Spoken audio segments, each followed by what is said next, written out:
Okay, let's just jump right in. The 2025 Formula One season. Man, it's going to be remembered for one thing and one thing only. A brutal season-long civil war. Two teammates, in the exact same car, fighting for the ultimate prize. It was a championship that went right down to the wire, decided by strategy, heartbreak, and the absolute finest of margins. And this is how it all ended. Lando Norris, world champion by just 2 points. Max Verstappen denied a 5th straight title, and Norris's own teammate, Oscar Piastri, a further 9 points back in 3rd. Think about that. After leading for most of the season, Piastri finished a gut-wrenching 13 points behind the guy in the identical car. So, how on earth did it come to this? You know, Michael Laminato from Fox Sports put it just perfectly. For one driver, it was a lifelong dream come true. For the other, it was a bitter, bitter defeat that's going to sting for a very, very long time. This is the story of how one of the most dominant seasons we've ever seen from a driver just completely unraveled. To really understand how McLaren even got in a position to win the whole thing, we've got to rewind the clock. See, their triumph wasn't some overnight success story. No, it was built on a foundation of really shrewd strategic thinking that they laid down all the way back in the 2024 season. So, what was the secret sauce? How did a team that finished 4th in 2023 become Constructors' Champions in 2024 and then Drivers' Champions in 2025? Well, it all comes down to mastering these subtle but absolutely crucial strategic shifts that were happening in the sport. First thing you need to know, overtaking got harder, a lot harder. In 2024, there was an 11% drop in successful passes.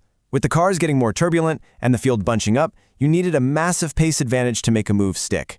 And that meant one thing: track position became absolutely everything. And since it was so hard to overtake, teams got really hesitant to pit. I mean, it makes sense, right? The 2024 season saw 77 fewer pit stops than the year before. Teams that could make their tires last longer had this huge advantage because they weren't risking getting stuck behind slower cars after a stop. And this is where McLaren adapted brilliantly. They knew they had to start at the front, and they just went out and did it. Lando Norris's average qualifying spot jumped from P8 all the way up to P4 between 2023 and 2024. And Oscar Piastri, right there with him at P5. They were consistently putting the car exactly where it needed to be. This was their masterstroke. By combining that front row pace with excellent tire management, they absolutely perfected the art of going long, pitting later than their rivals. It let them control the race, build a gap, and have a tire advantage in those crucial final stints. That was the formula, and they carried it right into 2025. So, the car is ready. The strategy's dialed in. McLaren rolls into 2025 with everything they need. All they needed were 2 drivers to execute. And boy, for the first half of that season, it was Oscar Piastri who looked utterly, completely unstoppable. Piastri's season was a true roller coaster. I mean, he started with this devastating combo of speed and composure, winning 7 of the first 9 races. After his win in Zandvoort, he had a colossal 34-point lead over Norris and just looked untouchable. But then came Baku. A shocking crash ended a 44-race finishing streak, and you could just see the pressure start to crack the rock-solid Australian. A terrible run through the Americas saw his lead completely evaporate, and for the first time in 15 races, he wasn't leading the championship anymore. I mean, the collapse was just stark.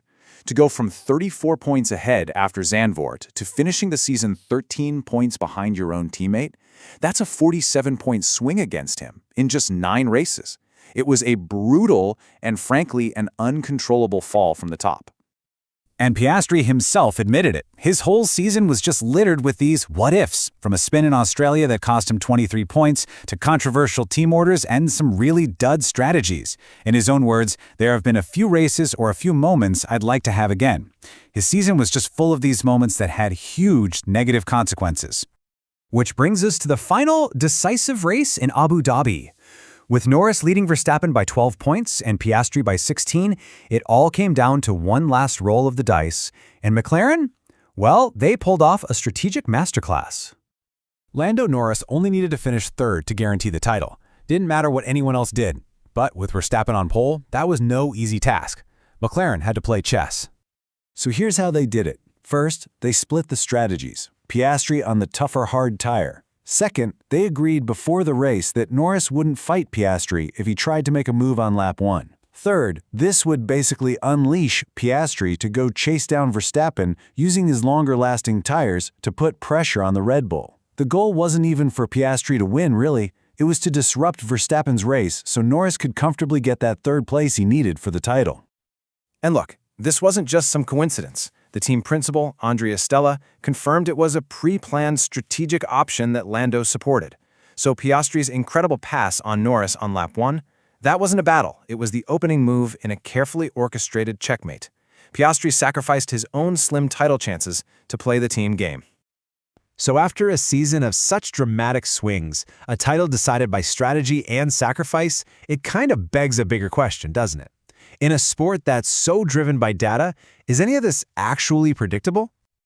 I mean, can a machine learning model, fed with terabytes of historical data, possibly account for the human drama, the split-second decisions, and just the sheer chaos that defines the Formula One championship? Well, as it turns out, researchers right there in Abu Dhabi at NYU have been trying to answer that very question. They've been building AI models to see if they can predict race outcomes. Using data from 2014 to 2023, they trained their models to forecast lap times. But what's so fascinating is what they found. Just getting the lap times right wasn't enough to correctly predict the winner.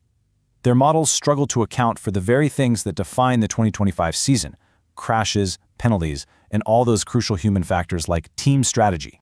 It's a perfect parallel, isn't it? The AI's failure to predict a winner based on pure pace mirrors exactly what happened on the track.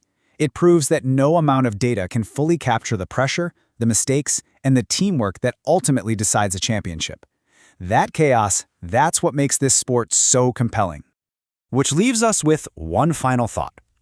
McLaren now has a world champion in Lando Norris, and a driver in Oscar Piastri who proved he has what it takes to be one. After a season that pitted them against each other so intensely, after that civil war, can a team with two champions ever truly be the same again? I guess we'll have to wait until next year to find out.